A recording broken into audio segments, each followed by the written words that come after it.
Hi everyone, and welcome to the Inkspot Podcast. And I'm delighted to welcome back Bernie Bulkin for his new book, Why Startups Fail, which is an excellent amalgamation of pretty much a lifetime of experience, not only as an investor, but you've sat on both sides of the table, haven't you, Bernie? Because you've had to pitch ideas to investors as well. So I think that puts you in a unique position to write about this subject. And anyway, it's a very engaging book and I enjoyed it very much. And one of the things I really appreciated was your focus on behavioral economics, which, you know, I think people assume that business people are very rational and always make very sensible decisions, whereas actually that is not true. We're all human and very subject to cognitive biases, and we should be challenging ourselves on these points all the time.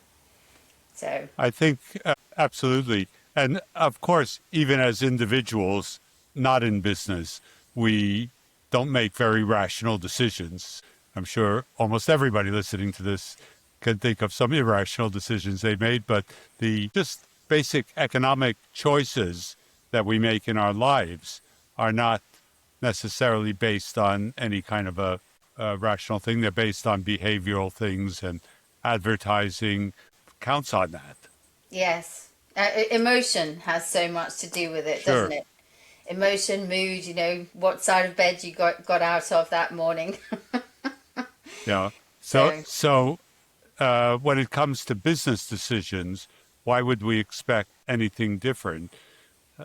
And I think once you start reading about the work that have been done by people like Daniel Kahneman and others on behavioral economics and the nudge guys, you see that there's a lot of science behind this, and we can take this up and learn from it. And it's really something that we should do, but most people just ignore it.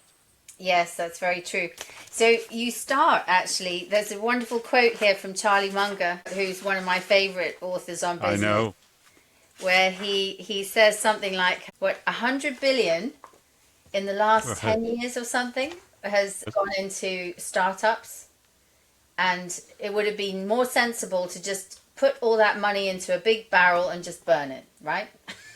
Well, I think he says at least half of it. Half of it. Okay, he's generous then. He's generous. Yes. But according to you, it's like actually 90% of startups fail, which is a really, truly astonishing percentage. Yeah, and I think that's, for technology startups, that's a very well accepted. Over 5 years, people argue about how many fail in the first year, the second year, the third year, but over 5 years where you have quite good statistics, you wind up with 90% failure rates. Yeah. Your book does seem to have a bit of a tech focus, which is surprising to me because it's not the only area of business you've been involved in, obviously. But it's true, but when I say tech, I mean everything. So a new, say, way of making fuels from plants, I would still think is covered by everything, that all the lessons that I try to talk about in the book. But the guys doing software in Silicon Valley would call that tech. They would say, oh, that's ag stuff. Or well, the agricultural guys, to try to get money, call it ag tech. Got it. Yeah, but it's effectively trying to develop a product at the best possible price, which is incredibly reliable. And your advice, obviously, is never to sacrifice reliability for price, which I think is very good advice, because nowadays we really expect things to be reliable. And if they're not, then clearly we're just going to go to something else.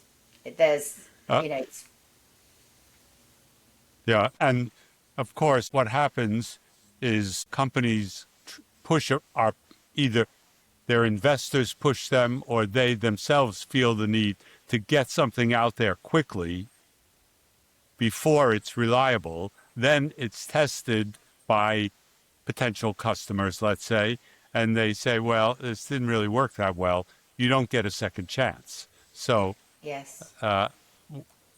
timing that is pretty crucial. But also, you very rightly focus on as well the cost of switching from one product to another, which I think a lot of founders ignore that part of the equation, and it is really critical. And also the fact that if there's any support required from the startup, that support is expected to be given for free, which, you know, means that effectively the cost base you're talking about, it's no wonder it's really, really difficult, isn't it? When you think about all the different moving parts. Yeah. Jensen Huang, I think I quote Jensen Huang from NVIDIA someplace in the book with saying, starting a business is insanely difficult. And he talks about all the different aspects, and you've highlighted some of them. Sometimes you're offering people something which is completely new and they've never had it before, and like a phone in your pocket, for example. And a lot of times, I would say, you're asking people to switch from the way they're doing something now to a new way, which might be cheaper or somewhat incrementally better performance or more sustainable environmentally, whatever. But you have to take into account what is the cost for them of switching. And it is not just, you know, your product costs X, their product costs Y, which is greater than X, so they will have a benefit. No, they have people that are trained to do things the way they're doing them now, and they have to retrain them. They may have to take the whole system down for 3 weeks in order to switch over to the new system. Is it worth it?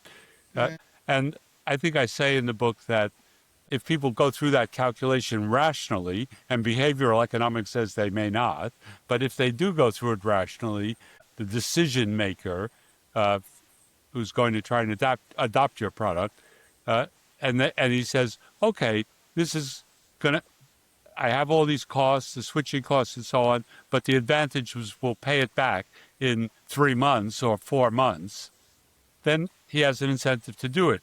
But if it says, if he does it rationally and says it's going to pay back, but it won't be for 3 or 4 years, and there's some uncertainty about that, well, probably he'll lose his job for making that decision. Yes, or certainly no one will thank him. Yes, exactly. Yes, exactly. And there's also, there's such a sweet spot with technology as well, because you have to make it has to be complex enough to be interesting and competitive. And yet if the tech is too easy, then anyone can do it, right? So it's getting that right. And, yeah, that is a very subtle thing. And I've seen this so many times that people have something which looks like a simple thing and is a big improvement. And then you say, well, okay, maybe you can patent this, maybe you can't, but anybody can do this. And so it's not going to be a business. It may be a great thing, and it may sweep everything else away in its path, but it's not an investable business. On the other hand, because other people will copy it, and you'll never have the resources to defend a patent, even if you get one. But you could have, I suppose, first mover advantage, couldn't you? You could. Yeah, but you have to judge that very finely again, and maybe have a backup product to support a business. So let's say you have first mover advantage, but you're a company in Wolverhampton with 4 employees, and then somebody from, let's say, General Electric says, oh, look at this thing. It fits right into our product line. Let's just make some. And it seems pretty easy, so they do. And what are you going to do? How are you going to compete with that? Exactly. You'll never do it. So if it's too simple, that's one end of the spectrum. If you've talked before about reliability, if it's so complicated that you can never turn them out one after another in a reliable fashion, that's the extreme on the other end. And so it has to be somewhere in between those two. Yeah, Exactly. And going back to your point about behavioral economics, there's a lot of emotion involved in products as well. People get attached to their gadgets and they like the way that they work. So, for example, I used to love my BlackBerry. I absolutely loved it. And if I had my choice, I would have stuck with a BlackBerry throughout my whole, because I way preferred it to my phone. And yet I was forced off the BlackBerry just because that business folded, for no other reason. So as well as all the switching costs and the learning, and people are ultimately lazy, aren't they? They're cognitively lazy. They don't like to be expected to learn new things unnecessarily. And so you have to make it really easy for them. Yes, but I think it's important here in looking at new businesses and all of these considerations that we've been talking about to distinguish between businesses that are trying to sell to individual retail customers like you and me, and businesses new startups that are trying to sell to other businesses. Because selling, and both of those bring challenges, big challenges, but the challenges are different. So trying to sell a new gadget that's going to become part of a Mercedes, trying to sell that to Daimler-Benz is a completely different kind of challenge to trying to sell you or me a phone or a new can opener or whatever. Nobody has can openers anymore, so. I have one. But something, yeah. Yeah, I have one and my daughter can't work it. So that tells you everything you need to know. Exactly. So, yeah, but actually selling B2B in many ways is much easier than selling to retail, because actually, at least if you're selling to another business, it's possible to identify who you need to be talking to. Whereas the retail market is so huge and amorphous, and actually you touch on this point a few times. It's very easy for me to say, oh, I've developed something which is going to appeal to everybody, but how do you reach those people? How do you tell them what you've got? You know, it's really insanely difficult, as your previous quote, the NVIDIA guy. So let's just stick with the retail customers for a minute. I'm going to come back to the business customers. So you not only have to reach them, but you have to educate them somehow about the product.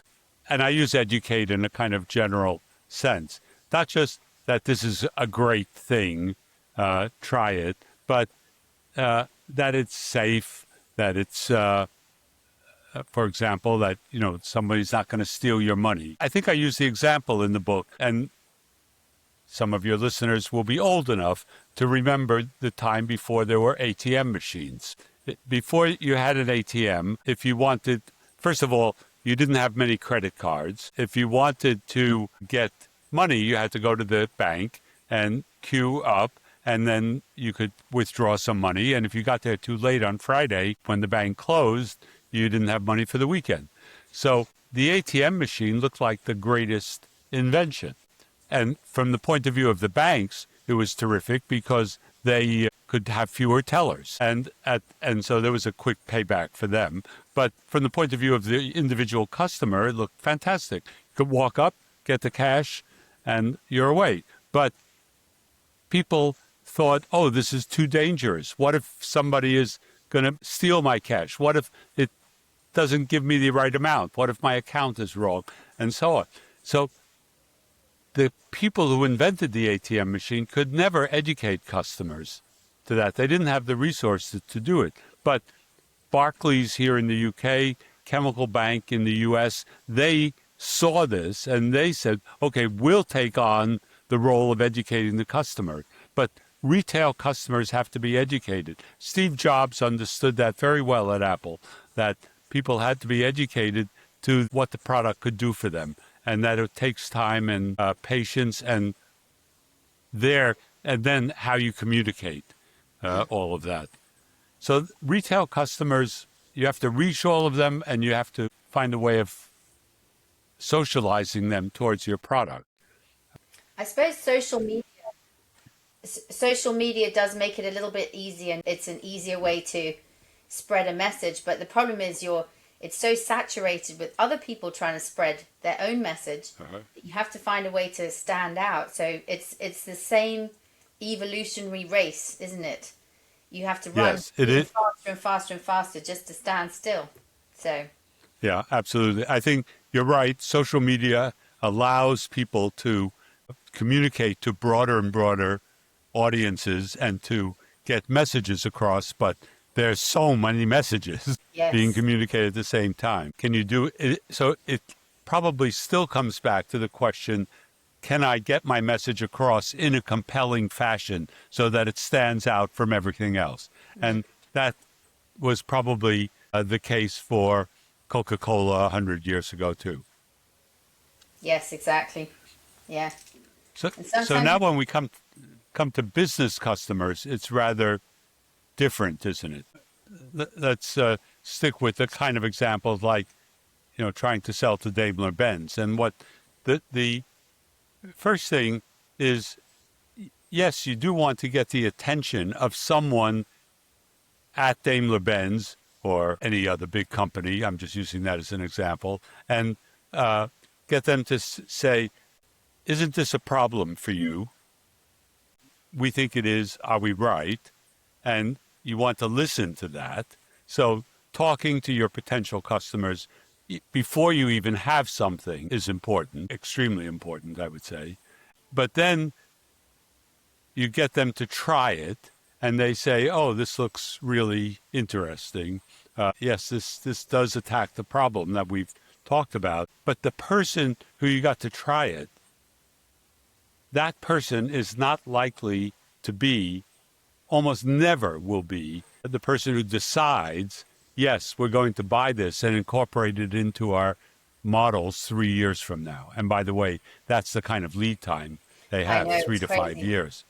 And so you have to somehow survive as a business in that time with working capital and, and obviously you're hoping that Daimler-Benz is not your only prospect. You'll have others as well.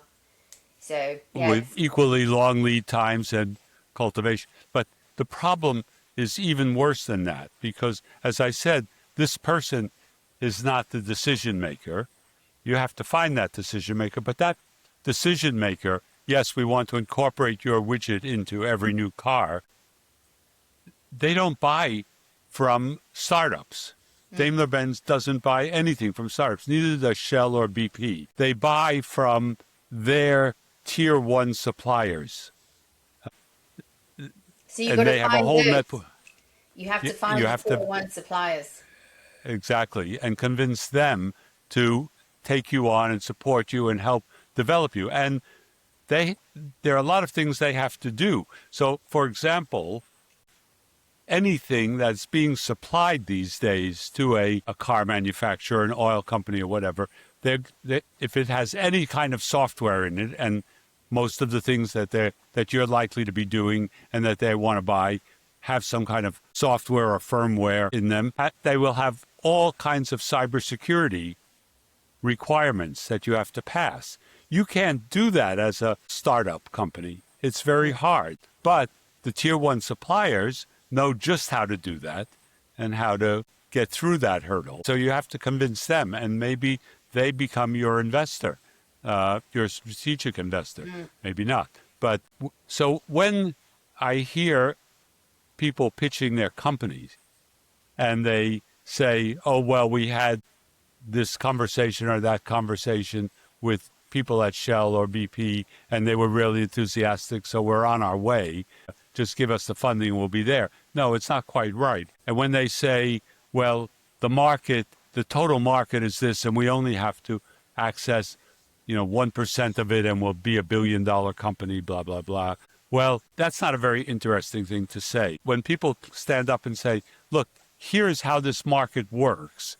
We understand the structure of the market, and this is how we're going to access it, and these are the key partners that we have to get, and this is where we are. That's impressive.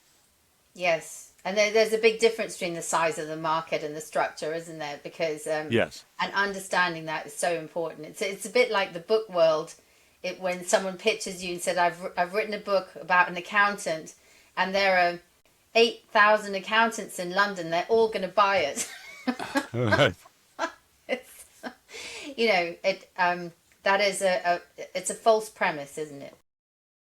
Yes. You've sort of segued into something interesting, which is, I talk about how failures are in startup companies a lot of them are avoidable. And that's kind of the theme of most of the book. If we learn, we can avoid failures. But there are other businesses where people just say, we need to make a bunch of bets because we have no idea what's going to be successful. One of them is publishing books. Another is making movies, films, because you can have all kinds of bankable stars and some of their films still flopped. And Yes. I don't think that people know exactly or even approximately what's going to succeed. And certainly in books, it's even worse. Yes. Just go to any bookstore and you'll see the thousands of books there which are being published. And it is a bit of putting a lot of chips on the roulette table and hoping that one of them comes up black. Yeah, it's amazing any of us even get out of bed in the morning, isn't it, Bernie? So yeah, but understanding your market is very important, as we've just discovered, but also getting to the decision makers in the B2B, and that tier 1 thing, or even tier 2, is very, very important, yes. Isn't it? Finding your level in that, and finding a group or investors who will support you through that process, because surviving until someone makes a buying decision, and actually the decision isn't even enough. You have to survive until the check clears in your account, until you actually receive the money, which is more important than a promise of the money. So, yeah. But the other thing is, so we've talked about the tech, the market, and then engineers, or more likely missing engineers, is one of the massive causes of failures. There's this inability to understand how important it is to have someone on your team who understands how the tech works and who can ask the right questions. Yes, so many founders are coming out of university groups or they're just guys who have built a prototype of something or whatever. And they have no idea how to get it from where they are to a mass-produced product or a large-scale process, if it's like a chemical plant or something of that sort. And the answer to that is it's about engineering. That's what engineers do. They take something that is in an early form and they improve the design of it, because a lot of what engineering is about design. They figure out how much it could cost, because cost estimation is a very first fundamental stage about engineering, which, by the way, is never taught to chemists, physicists, biologists who are starting companies, but it's taught to every engineer. The business knowledge is missing from the scientists and vice versa, effectively. So you have to have an amalgamation of the two. Yes, and here I would not just say there's business knowledge in terms of business skills and so on, reading a balance sheet, managing cash and all of that. But cost estimation is a kind of engineering discipline. How much does this cost? How much could it cost? How much do these chips cost if we're buying 10 of them? How much do they cost if we're buying 5,000 of them? Where do we get them from? Where don't we get them from? Because somebody's going to come along and say, I won't buy anything if it has chips coming from this country, but I will buy it from that country. All of this stuff, this is part of fundamental engineering. But then, there are a whole range of engineering disciplines. The traditional ones, chemical, mechanical, civil, electrical, and 25 or 30 others that have come up at all the interfaces of these disciplines over the years. And software engineering is engineering as well. So you need all of this, or a lot of it, and people just completely underestimate it. I tell the story of a company that was pitching to us, and this is like representative of many things that I've heard, where they say, we're going to do this, that, and the other thing, and we've got this little thing working in the lab, and it's going to be scaled up into a big process. And I say, look, if DuPont was in your position today, and which they have been many times, and they've got something coming out of their very excellent research labs, and they want to make it into a commercial process, they would have a team of 200 engineers, and you have zero. And they say, no, but that's what we're going to do. As soon as we get this funding, we're going to hire an engineer. And I say, no, you have no idea. One engineer is not the answer. It shows that you don't even know what the question is. Yes. But on that point, even for people who do understand what the question is, you also mentioned something really interesting, which I'd never really thought about. It's important to be in a location where there are lots of engineers, right? Yeah. So, Yes. because if you're living in, I don't know, Timbuktu, you're not going to find them, are you? Or easily compared to a DuPont or or one of those really huge companies with a big R&D spend.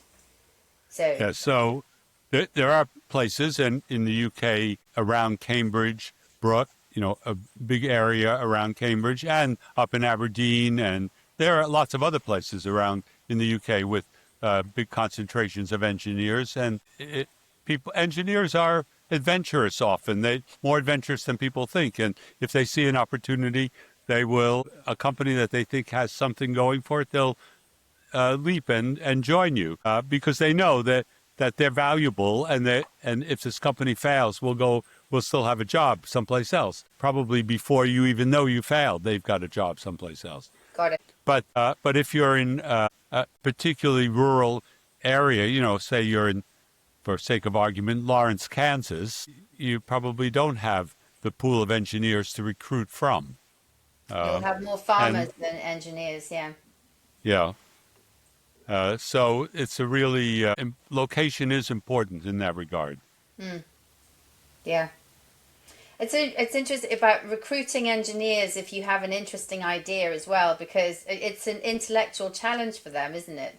I mean, that would be one of the prime reasons why you go into engineering in the first place, I would assume, anyway. So. Yes. But you have to pay them. You have to be able to pay them. So, but we'll come to the money bit last, right? Okay. Yeah. Yeah, you have to be able to pay them, and they have choices. Most engineers have choices of things to do, and you have to be attractive and interesting and so on. Exactly. I chair a company which seems to be doing all of its assembly and engineering work in a odd place in Paynton down in Devon. And you say, how could that work? And that's what I said when they said where they would be. Well, it turns out that years ago, the Canadian telecoms company, Northern Telecom, had a research center or an engineering center that they started there. Why? I don't know. But they hired loads of engineers, just of the sort that our company wants. Then they closed this thing some years ago. But the engineer said, this is such a beautiful place. We don't want to move anyplace else. And so let's find other businesses. And the local council built a building to house startup companies and support them. And so it worked perfectly. So the place where you're going to find the engineers is not always obvious, but often it is. If around Cambridge is obvious, Paynton and Torbay is less obvious, but still you can find those places. That's interesting. A very forward-thinking local council as well. You don't get too many of those. Right. So, yeah. Yeah. Actually, it was your last book, The Material Advantage, that also talked about, the shortage of engineers and how engineers will always be in demand for obvious reasons, because we're always going to need problem solving and technology, and, and we need people to look at problems in an analytical way. So, Yeah, and we need to celebrate engineers more in this country and show people. You used the phrase earlier, people go into engineering because they want these sorts of challenges or whatever. But I think a lot of young people don't know exactly why they go into engineering. And it's so broad, isn't it? It's such a broad field, and so it's an umbrella term for almost too much, isn't it, to explain it succinctly. And very few schools have anyone have any engineers on their staff. So, Correct. You may advise somebody, a school may advise someone who's mathematically adept and doing well and interested in mathematics to go study engineering at Cambridge or wherever. Loads of great engineering universities in this country. But they don't know what they're advising them to do because they don't know what engineering is themselves. Yes. And that's different from, say, advising them to become a biologist. They have a sense of what they're talking about there. Or a lawyer or a dentist.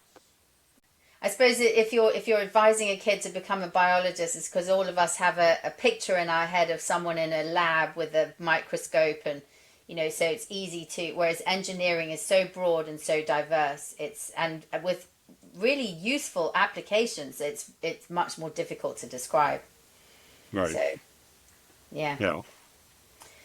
Okay, so leadership, Bernie, and actually leadership and the board structure are very interlinked here, aren't they? They are. You deal with them separately, but the two of them are very interlinked. And one of the things you talk about is how founders often do not make good leaders, and how the leadership of a company in its early stages must necessarily be different to a company that's more established. And understanding whether you have the right leader or not is superlatively important, and people sometimes get entrenched, or it's very difficult to have those conversations, isn't it? Yes. So, of course, founders are a special breed of people. Someone has said that a disproportionate number of founders are neurodiverse in the tech business, and that may be true, maybe not. But then you say, here is this person, or sometimes a couple of people who have started a company and they are totally committed to it. They're devoting their lives to it. They believe in it. Do they have any of the things that it takes to actually lead a company and lead it from the earliest stages through to later stages? And so this is a big, complex question, and we'll come on to the board part of it. I think it's useful, that's the way I did it, to separate those a little bit, but as you say, they are intertwined, or they become intertwined as soon as you have a board. But here's something that I think is useful in starting to talk about this. We should distinguish in leadership, and talking about leadership, between skills that leaders need to have and competencies that they need to have. So by skills, let's take simple examples like business skills. Do they understand anything about what working capital is? I've yet to find an undergraduate or graduate PhD program in physics or chemistry or biology that teaches people what working capital is, even though it's encouraging them to be entrepreneurs. What's the role of debt? How do you manage cash? What sorts of things are available to you? But those are basic business skills, and most people who are reasonably intelligent can learn them if they appreciate that this is a skill that I need to have. Competencies take you up one level of subtlety. So the central competency that you need is building best teams, because you're starting with a couple of people, but soon you need 3 people, 5 people, 15, 30. Most early-stage startups pretty quickly, if they're going to be successful, get up to about 25 to 35 people. And that's a team. And in an early-stage company, you have to rely on people to do more than one thing. In a big company, each person may have a very well-defined small role, or big role, but a well-defined role. But in small companies, you expect people to pick up all kinds of different things. How do you build this collection of individuals into a team? That's a competency rather than a skill, and it needs to be developed. And it's often not something that people have much sensitivity to. If somebody in their younger years has done a lot of sports, they might have some sense of that. And if they are reasonably astute, they will have seen how a coach did certain things, and can I do those things myself? Or can you help me? Can you ask someone to help you to do those things well. But it is a competency. Likewise, I talk towards the back of the book about and you mentioned one or two aspects of this earlier, about the importance of strategy for early stage companies. But do you have the competency to conceptualize strategy?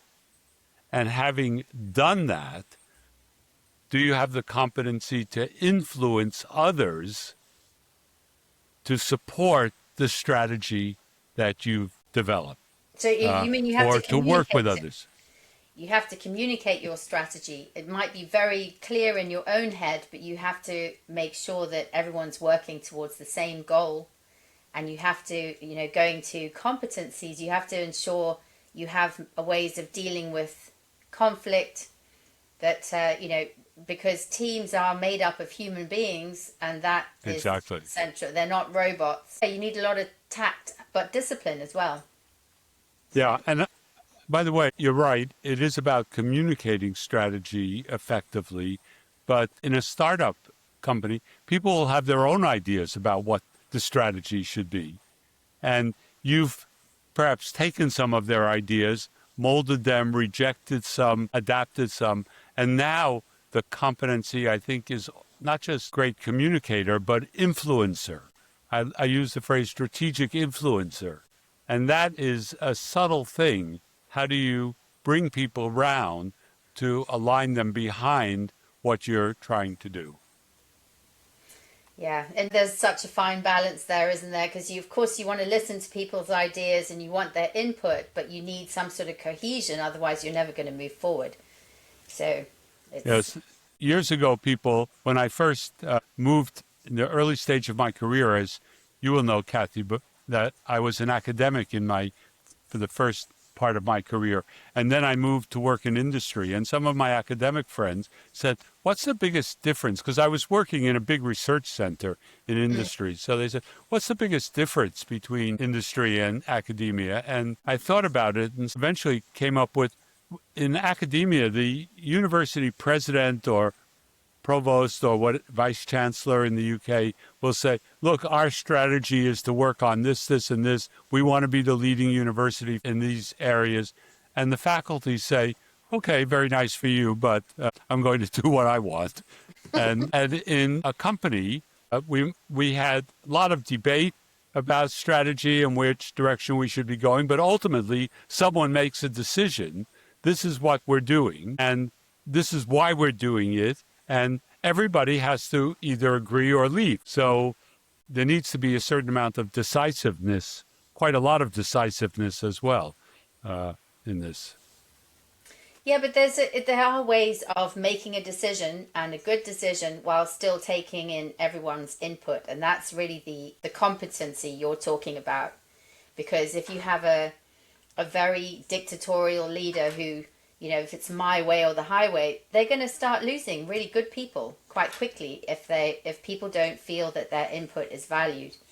So, yeah, and actually absolutely. Your advice I think is very good, and that is to listen to the junior people first, because then you don't get groupthink. You will actually get a good chance of getting individual ideas. Hearing people's ideas and listening to people's input, and actually it is really important to hear diverse ideas, but as you say, you've got to make a decision. You can't just sit there debating all day. Exactly. So these competencies have to be developed and matured, and it's important for great leaders at an early stage recognize what they're missing. But let's transition to the discussion about board, because once you take in money from investors, they want some say in the company. And they may or may not be competent to have that say, but they want that say. And that usually comes in the form of a board. And young entrepreneurs say, oh, yes, board, of course, we have to have that help us. And often say, are you going to give us a good person from your investment group to be on the board? And that should be a criterion if you have a choice of where to take money from. But then it becomes a point of accountability, I would say, for the board to look at the leadership of the company and say, okay, this guy or this woman is really great at what they do. and we need them to lead this through to the next stage, but they're going to need some coaching on this aspect or that aspect. And a great board chair will be a person who the chief executive can say, please, can I just talk through a problem with you? Not to make it your problem, but to hear, how can you help me work my way through this problem? Because if the board chair takes the problem and solves it, they haven't accomplished anything. But if they take the problem and work it through with you and teach you a bit about how to do it, and maybe the first time you don't do it very well, and the second time you do it a little bit better, and so on, because the same problems occur over and over again, then that board chair has really added value. And if you're at the stage where you have a chief financial officer, then the company, even in an early stage, has an audit committee, and one of the board members, who is the chair of the audit committee, is having the same role with the chief financial officer, and they should be having that same sort of discussion. So, and not training exactly, but development. Mentoring. Personal. You mean a sort of mentoring, exactly. Yeah.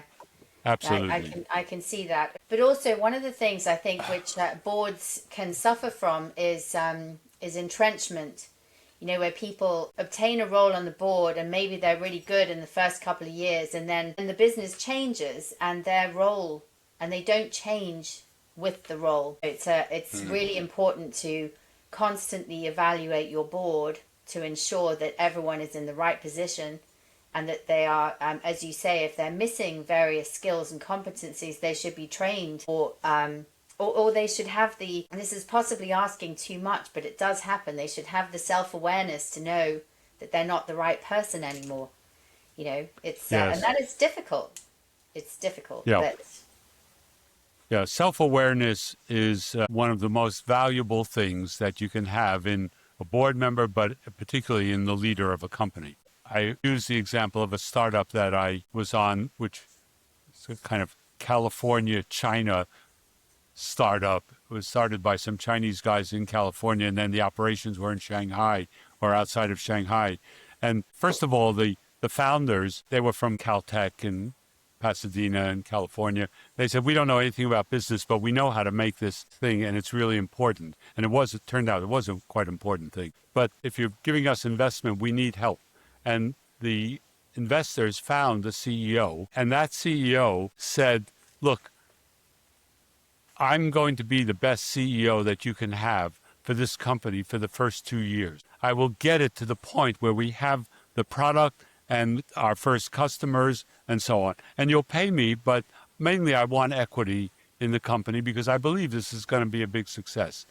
But I'm not the right CEO for the next stage of the company, where you have to grow it from 10 customers to 10,000 customers and so on. I'm not interested in that. I'm an early stage CEO. So 6 months, I'll give you a signal in 6 months, you start looking for my replacement. That's a degree of self-awareness that we hardly ever find. No, I remember it's very that valuable. Story. I remember that story, and actually it raised a question, which is, was that person able to articulate exactly what it was that made them the best CEO for that early stage, and why they couldn't or wouldn't do? Was it purely an interest thing? Did they like startups and only wanted to work on those, or was it something deeper? I think it was, this is what I have a passion for, which is even beyond interest. My passion is, I love these young guys. I know I can help them. Let me do this, and I'll get to this point. And I don't really have a passion for the next stage. I can see that. What I would love to do is do the same thing again and again and again. So, but so often we see people who lack that self-awareness. That's true. So what is your advice on, how do people who lack that self-awareness, how can they be encouraged to acquire it, or how can they be gently nudged to do the right thing? Well, this is what we develop in people, and it is a combination of feedback. Is the most important thing in building best teams. If you ask what is the essential thing in building best teams, it's the ability to give and receive feedback. And so we try and develop that ability over and over again. And good board members, a good board chair should be giving feedback to the CEO and seeing how that person receives it, helping them along. It's a subtle thing which requires a lot of maturity. I mean, I certainly couldn't do it I was terrible at it in the early stages of my management career. But fortunately, I got some feedback. I also just watched how other people did it and said, oh, okay, that was really something. That what I saw that person just do, my boss just do. Let me think how I copy that and try to use it myself. Or probably equally important, I would say I saw bad behaviors. Yes. And said, okay, I can avoid that. But I ain't gonna awareness do that of, yeah, exactly. Awareness of self. The Gestalt psychologists used to talk about awareness of self, awareness of others, appreciation of differences as the key thing that you want to develop in yourself. Yeah, and also in a team, you want diversity of ideas, don't you? And recognizing your own strengths and weaknesses is key to that. So you don't want a whole load of clones working together, basically. So. Yeah, diversity of ideas and diversity of personality types. This is developed by psychologists over many years, and it's been proven out that you need these diverse types in a team. Not everybody. Don't just hire people who are just like you. Yeah, exactly. Okay, so the last point that you cover in your book is, of course, the all-important question of money. I think your advice is very strong here. Try and get as much of it as you can, because you will run out of it very quickly, because everything is more expensive and takes longer than you could possibly imagine. And working capital, to your point earlier, scientists and engineers may not be taught about working capital, but if you are working in a business that lacks it, you will get a very short, sharp lesson, because you have to start cutting back on really essential things, and you have to lay people off. And it is very painful, especially if you can see light at the end of the tunnel, but you need resources to get there. Exactly. So you may have orders, but you can't afford to buy the supplies that you need to fulfill the orders. You need to think about this and plan for it and understand what help is available. For example, in the UK, and you have similar things in other countries, we have a group in the UK called UK Export Finance. If you are making a product which is primarily for export, that's a good thing for the country. You can get the government to back the finance of your working capital, the money you need to help you fulfill the orders you're getting from outside. But you need to know about that, how to access it, when to access it, is it a good thing, is it a good deal, and so on, and work with the banks and convince them that they're not going to lose their part of the money. The government is guaranteeing 80% of it. There is help available. But first thing you need to understand is, what is it all about? But let's come back to your earlier point. One of the problems with startups that we see very much outside of the U.S. particularly, and maybe one or two other places, is that they try and raise too small an amount of money because they're not sure they yet have a good enough story. That's one reason. And they also think, don't they? They think that, if I only ask for a little bit of money, I'm more likely to get it. Which makes sense intuitively, but actually an experienced investor will look at their idea and will understand quite quickly that they need a lot more money than they're saying. Yeah, and I think it's important to look at the first time you raise money. Yes, maybe it's right to raise £1 million just to get you from this lab experiment that you've been doing to something that looks more like a business, and you need a little help with that. But then, instead of saying, okay, now we've gotten to this level, now we need 10 million, you take what looks like the easy route and go back to the same people and say, look what we've accomplished with the first million. Now give us another 800,000. And then you come back for another 750,000.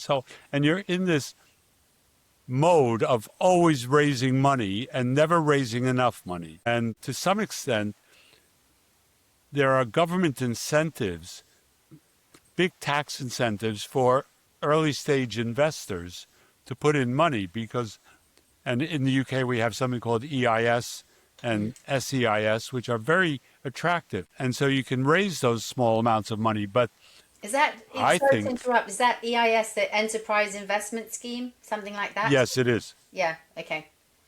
Yeah, so you get tax breaks if you're an early investor in certain companies. Very attractive. And so there is that money from those sources. But I say companies should not be going back to that well over and over again. Their objective should be to grow fast enough so that they're raising amounts that are not eligible for EIS. Because once you become a company of a certain size, you're beyond those schemes. And that's important. And I think we fail in this regard, but many companies fail because, first of all, they don't have the money they need to really make an impact in the market. And secondly, the leadership of the company is constantly fundraising. Mm-hmm. They should be managing the business and growing the business and doing all of that. And instead, they're going back, and it's worked each time, and it's very distracting to keep doing fundraising. It is exhausting, yes, and it is better to do it properly, maybe in round 1 or round 2, and get the money that you need. And if you're dealing with investors who understand how economics work, then they will understand why you're asking for a decent amount of money and not just trickles along the way.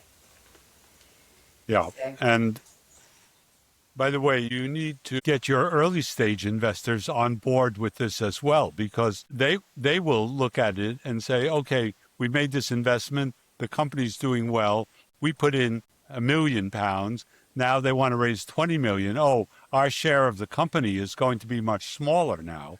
Mm-hmm. But you really need to have what I call the pie discussion with them. You want to have a small slice of a very big pie rather than a big slice of a very small pie. This is something that astonishes me that people don't understand. People don't seem to understand that the reverse is far more attractive and that the bigger pie means there's way more to share around. And so many companies and ideas falter at this level because the psychological impact of giving up your percentage is just too great for people to overcome. This is a kind of behavioral economics thing again. It is. But if you manage it properly, you also can appeal to investors' sense that people don't like to lose money. They would prefer to not to lose money than to gain money. And if you can tap into that human psychology, if they've given you a little bit of money in round 1, they're very likely to give you more money because they want to make sure that their first lot doesn't fail. So, this is behavioral economics, the sunk cost fallacy. You can tap into that as a decent founder without being dishonest, but you need to be realistic about how much money you need and not sugarcoat it and pretend you need less than you actually do. Yeah. And by the way, investors and some venture groups are also bad at this in trying to not make too big of a bet or encouraging entrepreneurs to say that they can deliver something because if you can say that, then we'll fund you, even though they know, both sides should know that it's not realistic.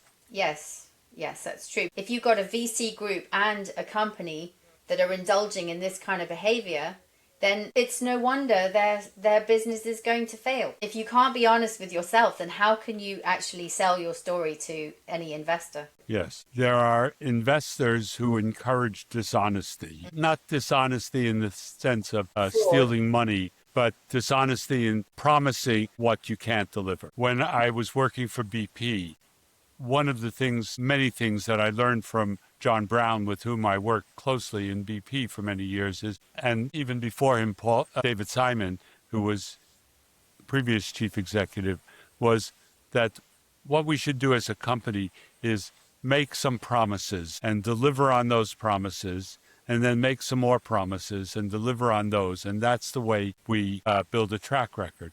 And you become known as a company that keeps its promises. And I think this applies to startups as well. You say, we can do this. This is what we're going to deliver by such a date. And if you do that and people accept that, that's a valid goal and a challenging goal, but not a dishonest one. You build credibility And that's the way you build great businesses.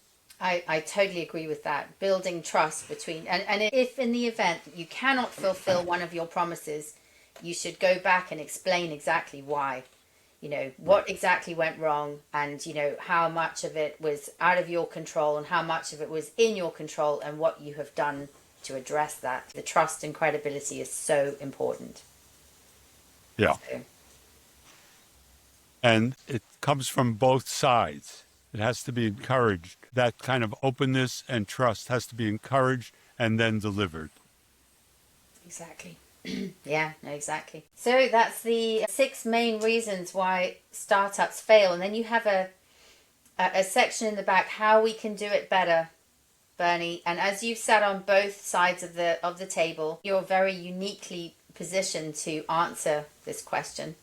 So how can we do it better? Apart from everything we've talked about today, what would be your top bits of advice? It's first of all about learning, both on the investor side and on the entrepreneur side, learning from where things have gone wrong rather than just going on and making the same mistake again. And investors particularly who have seen many cases should be able to do that. Developing people so that they have capability to do more and more. As companies develop, you want people to develop with you. And I want to come back again to things we talked about earlier about really engaging deeply at every stage, from the earliest stage to the more mature stage, with your customers and understanding what they need, how they buy, who they buy from, etc. Spending time with your customers is one of the most valuable things you can do.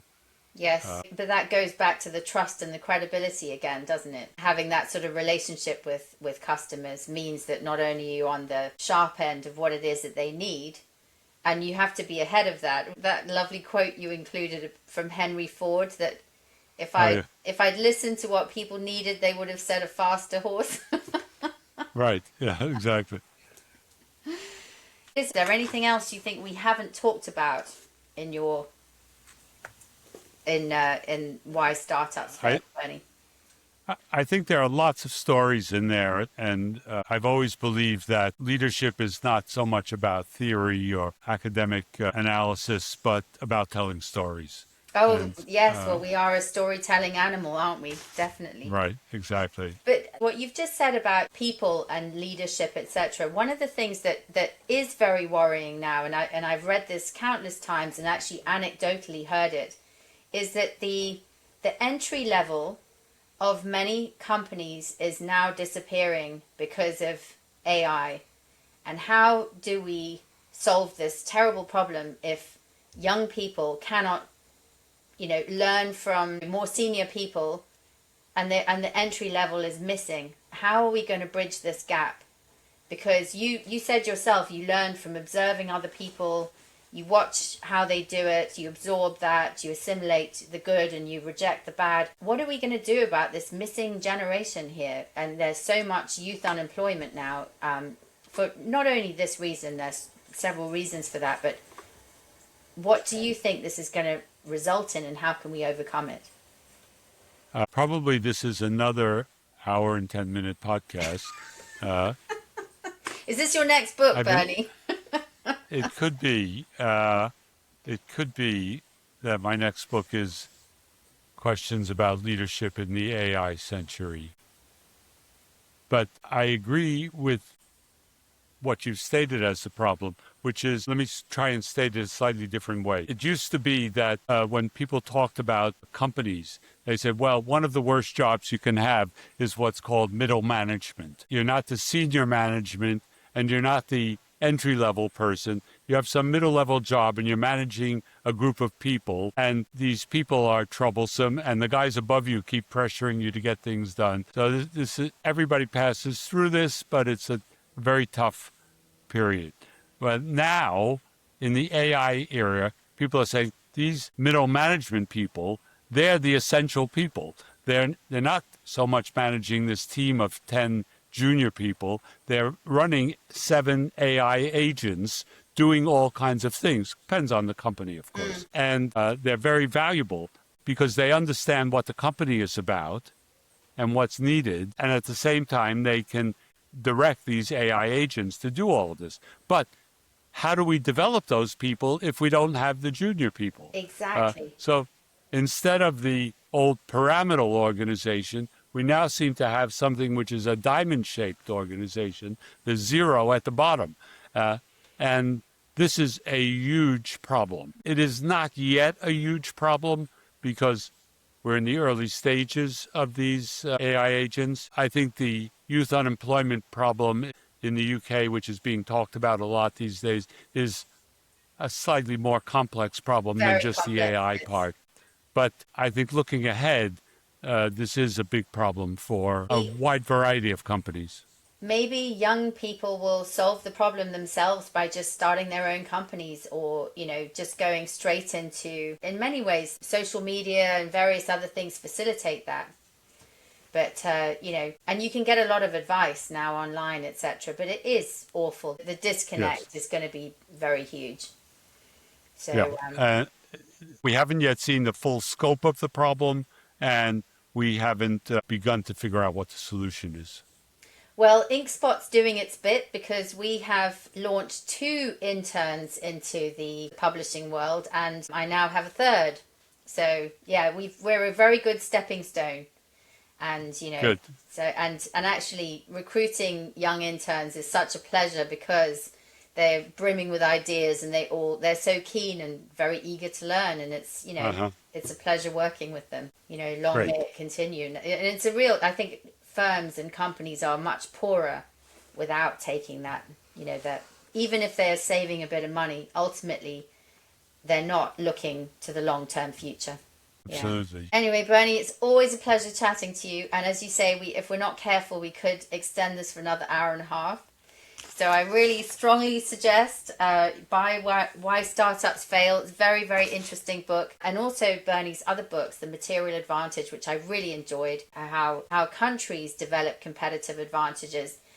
We need more original thinkers like you, Bernie. And it's brilliant that you've approached the problem from not only a startup perspective, but from the investor perspective as well.